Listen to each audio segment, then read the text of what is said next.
Hello. Oh, nothing. I was just, printing something. As you were. So apparently, and I'll keep this quick, Marlin has games. I know.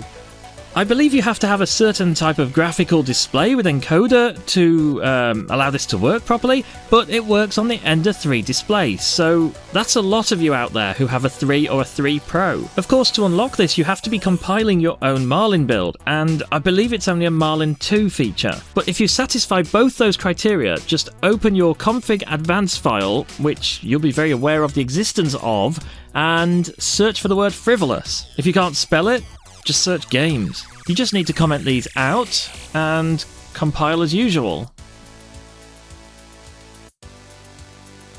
The games will probably appear under the About menu.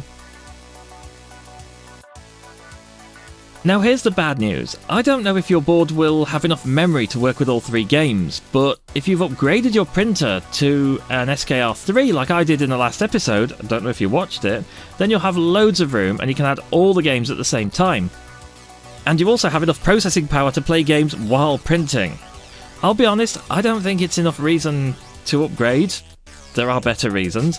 The games are just Easter eggs. I personally find them kind of hard to control.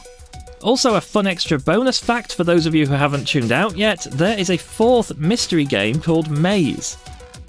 But it doesn't appear to work. I guess that's probably why it's not on the list. Compilation will just fail if you add it, there's some missing files. If you know how to make it work, leave a comment. That is all I wanted to tell you. I'm going back to my Prusa Slicer video now. Look out for it in the next couple of days or so. Remember to subscribe and so on, blah blah blah. See you next time. Thank you for watching.